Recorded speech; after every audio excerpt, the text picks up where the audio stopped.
bring some Irish weather and Dublin drivers from Party Street to accompany us this evening.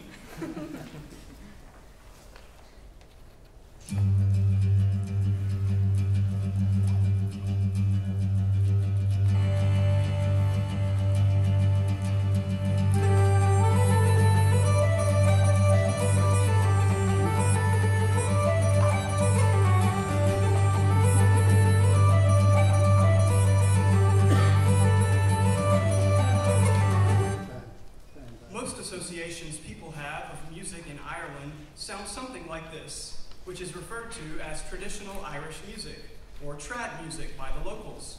Despite this rather mainstream association, there are a plethora of modern Irish composers, many of whom are alive and active today. One such composer is Ryan Molloy. Ryan Molloy has the distinguishing perspective of having been raised both as a traditional and classical musician. The aesthetics of traditional Irish music and contemporary classical music both form an orbit around Molloy and his musical language. Ryan Molloy was born on August 24th, 1983 in Pomeroy, County Tyrone in Northern Ireland. His first introduction to music came when he and his classmates were school children and were introduced to the tin whistle. The children were told that the one who worked the hardest would be awarded a great prize, the chance to take fiddle lessons with traditional fiddle player Bridge Harper. Molloy emerged the victor, thus beginning his study of traditional Irish music. Between traditional music lessons on the fiddle and classes at school, young Molloy was constantly seeking opportunities to experiment on the piano that was housed in his school. He formally began his studies in piano at the age of 11 and went on to immerse himself in the world of classical piano literature throughout his years of secondary education, all while continuing to perform traditional Irish music. Molloy ultimately went on to complete a Master of Arts and subsequent PhD in composition from Queen's University in Belfast, Northern Ireland. Today, Molloy teaches composition on the music faculty at Maynooth University, located outside of Dublin. Turning now to the music of Ryan Molloy, the following clip is from a June 2018 interview with the composer by the Contemporary Music Centre in Dublin, which is an organization that publishes and promotes works by contemporary Irish composers. Here, Molloy answers questions related to his compositional process, influences, and goals as a composer.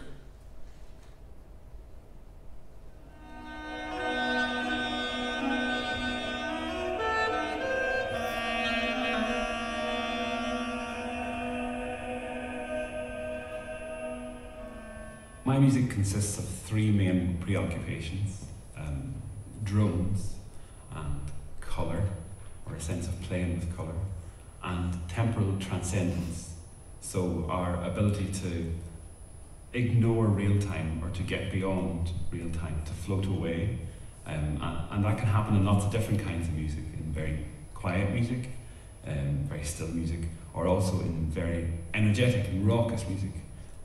And my music does both of these things, sometimes erratically, sometimes occupying one space or the other.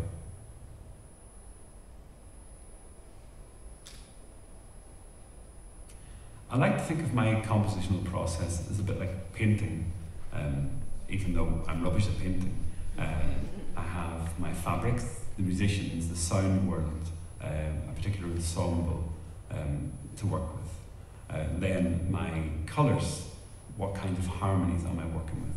And then my paintbrushes, in what way am I actually going to articulate these sounds? As well, I use stories, plans, words influence a lot of how I write, and I might plan out a particular energetic discourse in a piece.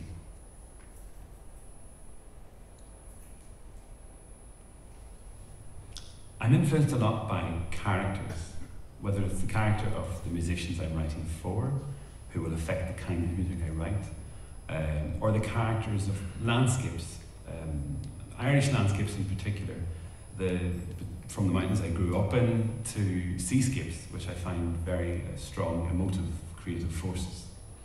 I'm influenced a lot by traditional Irish music as well. I grew up as a fiddle player, and the kinds of sound worlds that were there in my early years have a big influence on musical decisions I make in my compositions. Molloy expresses his goal of transcending one's perception of ordinary time. One of the most noticeable things to me upon first hearing Molloy's music was the vast extreme of musical moods present, as will be demonstrated in Innisfail. At times, the momentum is all but stagnant, while at other times, the music happens in a frenzy. For Molloy, both extreme stillness and extreme energy can achieve this desired suspension of time. When I interviewed Molloy, I asked him about his main goals as a composer. He responded, "I would say my main goal as a composer is transcendence in some form or another. Generally speaking, and this might be rather grandiose, though I don't mean for it to be thus, I hope that my music helps translate our experience of temporal reality into the language of atemporality, freezing time, flitting fabulously with the edges of eternity, heightening our perception of color, breath, and life." In terms of Molloy's overall compositional output, as of today, he has published a total of 5 orchestral works, 14 chamber works for various ensembles, 13 works for various solo instrumentalists, 3 choral works, 6 vocal works, other miscellaneous works for different mediums. Notable among Molloy's recent compositions is a commission by the Vatican to write a fanfare for Pope Francis on his recent trip to Ireland. For the piano, Molloy has 5 works published for solo piano and 1 for piano 4 hands. These are Sette Rubrica, which does not directly use traditional elements, Shli Galgua, which is based on a reflection of the traditional air entitled Shli Galgua. Interesting here is that parts of this piece are required to be learned orally. There's also a setting of this work for piano 4 hands, Innisfail, which we will discuss tonight, for Morton O'Leary, which is a short air-like work, and Duchan, which is composed for piano and pre-recorded tape. Focusing now on Innisfail, Molloy's largest work for solo piano. Innisfail was composed in 2015. The original version of Innisfail was composed in 2012 for baritone and piano. The work takes its name from Thomas More's poem, Song of Innisfail. Innisfail literally means Isle of Destiny. In 2015, 3 years after writing his original version, Molloy set out to write a large-scale work for solo piano. He admits to having a lingering interest in the piano accompaniment from his 2012 voice piano version of Innisfail, and thus chose this as the basis for his extended solo piano work. The poem itself is about the epic journey of travelers from Spain who finally found a home in Ireland. This is depicted in the sheer scale of the composition of Innisfail. It lasts half an hour and ebbs and flows, at times erratically and at times slowly, much like the feeling of endlessly traveling at sea. In terms of the poetry, I asked Molloy how much the poem itself influenced his rhapsodic piano version. He stated, "The poem is definitely in the music, but in a very indirect way. The thing that initially stuck out in the poem to me was the notion of traveling at sea. There are so many sea references throughout the poem. The other thing that comes through the poem is this sense of mythological voyage, this sense of going to discover foreign, even mystical lands. The people on this ship are all the same nationality, so they carry this sense of identity, and this identity travels across the vast sea. I try to portray this sense in Innisfail. In a way, no questions are answered by my music, but many are asked. The poem itself is about the journey. It plays with time, which is the ultimate goal of my setting." I would now like to read Song of Innisfail by Thomas More. This is found on page 4 in your handout.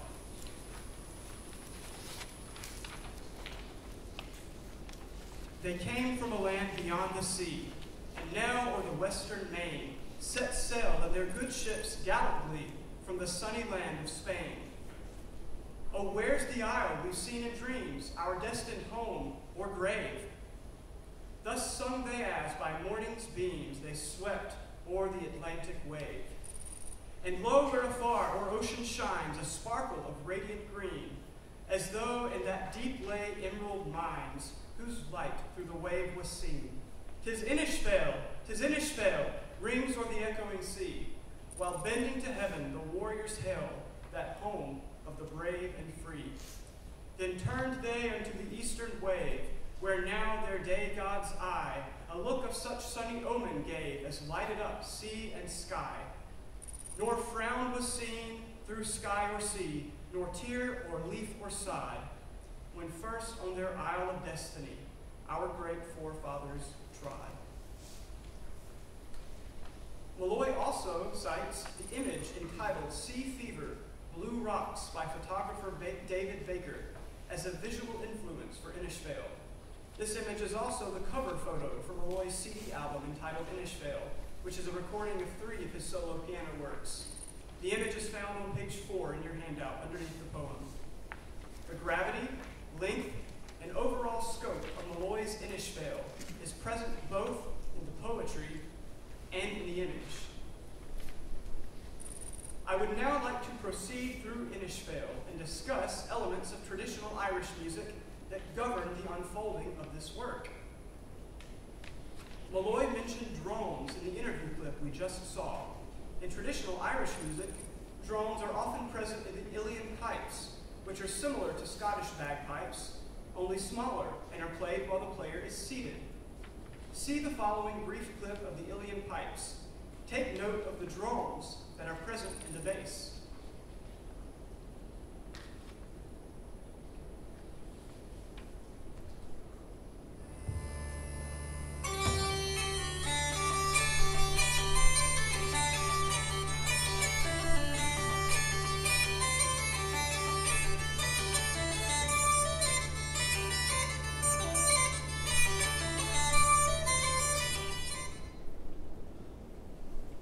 In Innisfail, drones take the form of bell-like seventh gestures displaced by an octave. These drones are first presented in the opening of the piece and recur 3 times over the course of the work, creating a sense of structural and thematic return. Molloy's choice of the interval also bears significance in its relationship to traditional Irish music. Molloy comments, "There are 2 reasons why I love them so much. Partly it is spectral in origin, but also traditional. The minor seventh is a very strong interval in a lot of traditional music. For example, anything in Dorian, which is a common mode in traditional music, has a natural lean to the minor seventh. That relationship is quite strong." I have some former ear training students. I thought about asking them to sing the Dorian scale, but I don't know how that would end up, so I'll just play it for you. The Dorian scale sounds like so.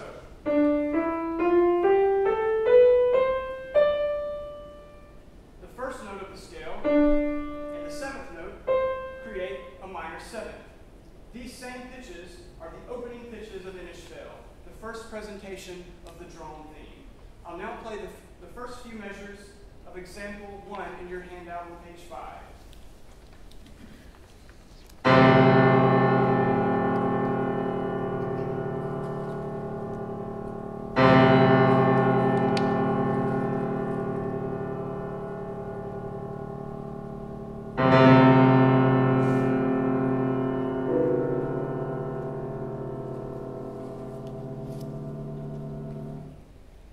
Bell-like minor 7th drone gestures continue, along with wave-like trajectories in the high treble, until eventually an air-like melody is reached. Traditional Irish music consists largely of dance music and slow airs. Slow airs are performed very freely and with much ornamentation. While there are several basic types of ornaments, each player individually ornaments given passages. The way an individual chooses to ornament a given passage is unique to that person on that given day. It is a very personal and individual form of expression within the context of a pre-existing tune. In fact, traditional musicians boast about never playing the same tune in the exact same way.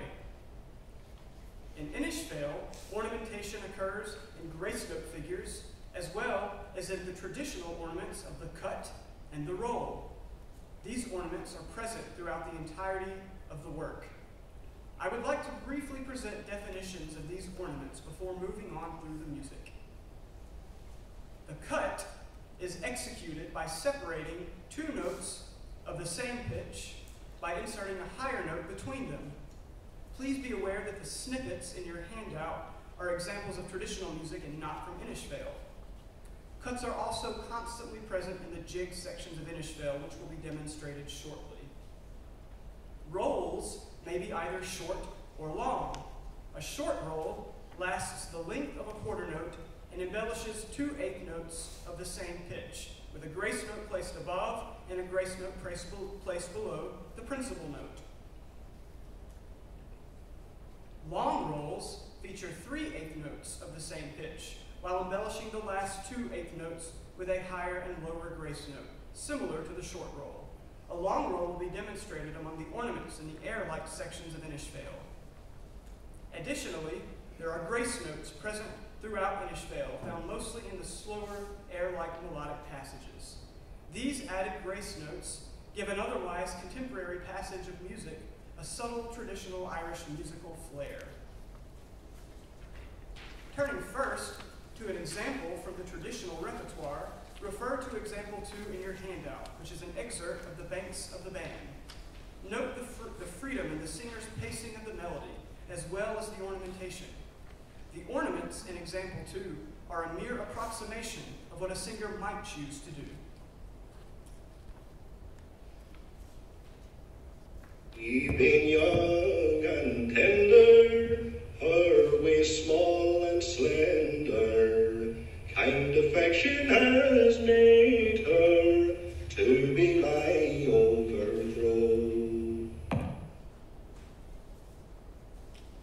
I would now like to demonstrate the 2 air-like sections in Innisfail that occur after the opening bell-like drawn statements. Here now example 3, the first of these air-like melodies.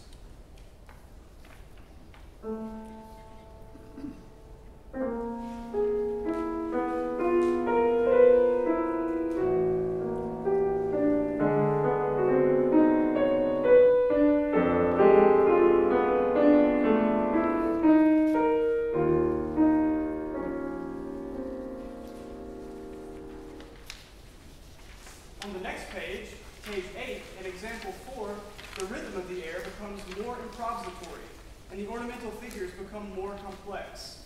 Additionally, the traditional ornament of the roll is circled in measure 71. Hear the first bit of example 4.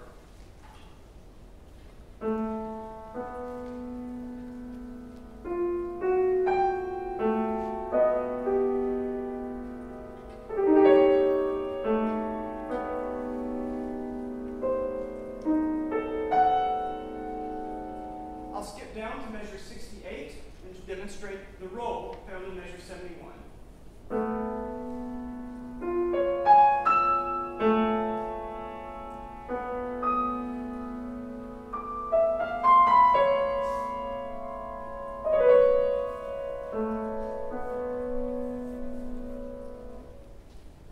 Example 5 shows how these ornamental figures undergo a metamorphosis of sorts. The air has dissolved into a series of ornamental 16th note gestures, each becoming increasingly complex. Essentially, the ornamental figures that first ornamented the melody have now become the melody itself. The slowly placed A and B in the left hand from example 4 has now evolved into a trill.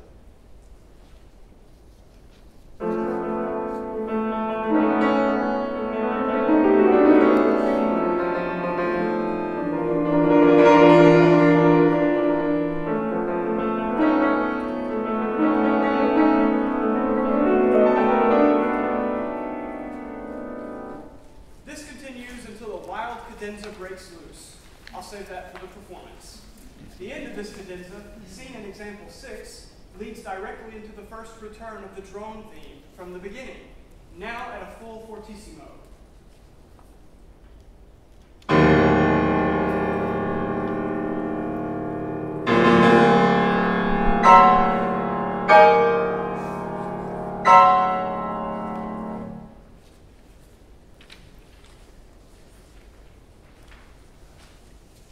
next macro section of Innisfail involves Molloy's treatment of the Irish dance rhythm of the jig. The rhythmic character here is probably one of the most noticeable nods to traditional music found in Innisfail. The jig is one of the most common dances found in traditional Irish music. Jigs are in 6/8 time and are mostly either single jigs or double jigs. The single jig consists primarily of the pattern of a quarter note followed by an eighth note. The double jig consists mainly of two groups of 3/8 notes. As traditional musicians learned their craft orally rather than from a notated score, some of the intricacies are difficult to notate. Molloy makes the suggestion he was taught as a child, the mnemonic phrase of apples and oranges, apples and oranges, apples and oranges. This gives the feeling of the pattern of 6/8 while yielding a slight lean on the first note of each group of 3/8 notes. Perhaps we could try it together. Apples and oranges, apples and oranges, apples and oranges. You guys will be jigging by tomorrow morning. Example 7 in your handout shows this traditional single jig tune, the Road to Lisdoonvarna.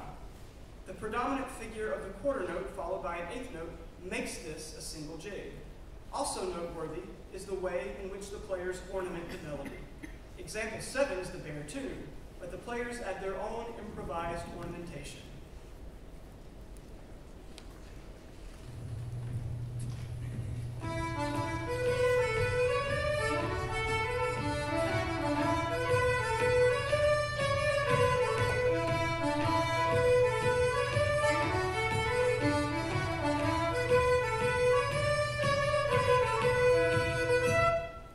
Example 8 in your handout is the traditional double jig, the kesh jig, which I also played at the beginning of this lecture. Here once more the kesh jig, noting the player's ornamentation.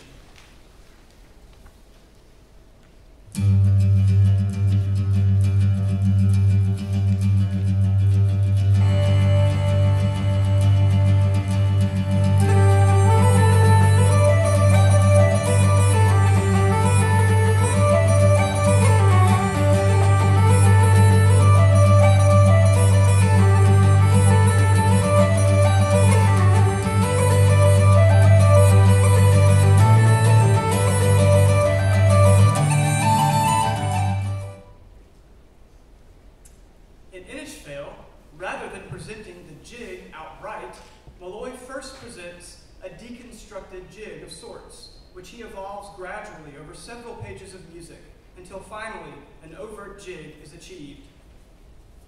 Example 9 in your handout demonstrates this evolution. Molloy first confuses the jig rhythm before he even presents it, first by presenting it in a distorted 11/8 version. Here, example 9.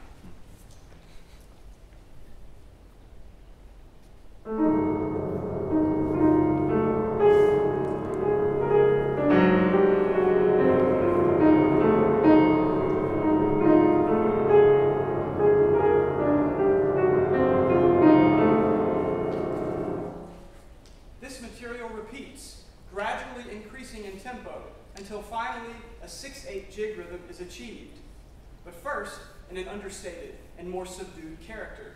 Here now the birth of the jig rhythm in example 10.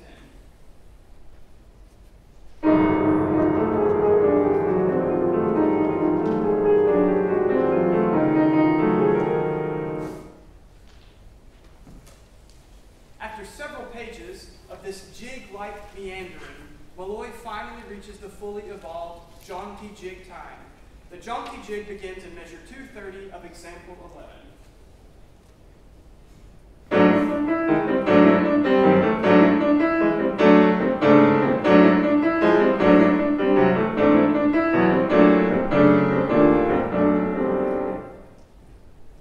Having the jig rhythm in your ear after having heard the traditional single and double jigs, an immediate reference to traditional music is created. In Molloy's jigs, he uses the pattern of the single jig and the pattern of the double jig throughout this section of music. Molloy also employs the ornament of the cut in this jig section, in example 11. As we discussed in the previous section of music, the cut consists of the pattern of, or the cut is two notes with a higher grace note put between them. Hear once more the top line of example 11, noting the circled cuts.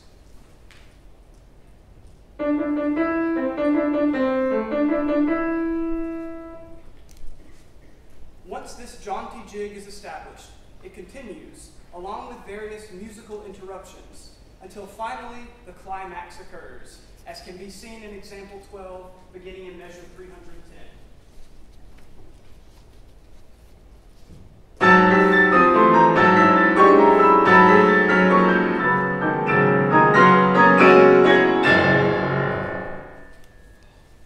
Measures later, we arrive at the second return of the drone figure from the opening, this time in a quieter form than it was first presented. This is seen in example 14.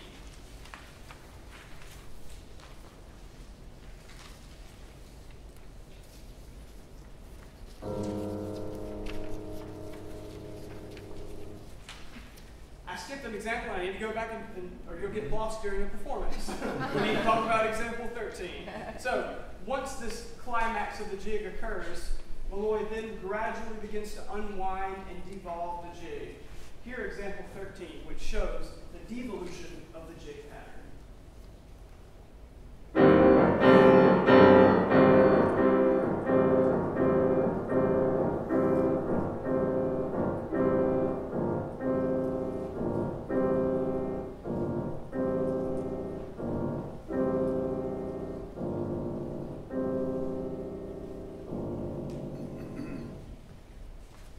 Molloy devolves the jig to the point of near stasis.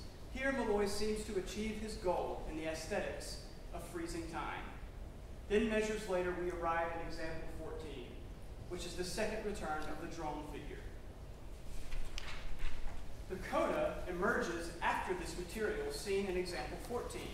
Example 15 shows the beginning of the coda. Here, Molloy juxtaposes chords on the downbeat of each measure with quiet descending figuration. The chords on the downbeats are similar to the earlier drones. Finally, seen in example 15, this material builds in energy until the third and final drone section is reached. First, pure B octaves are struck at the top of the keyboard that are accompanied by cascading descending sevenths. This statement is played a total of 6 times, with the drone figure returning in the bass after the second time, which is measure 391 in example 16. Here now this final presentation of the drones.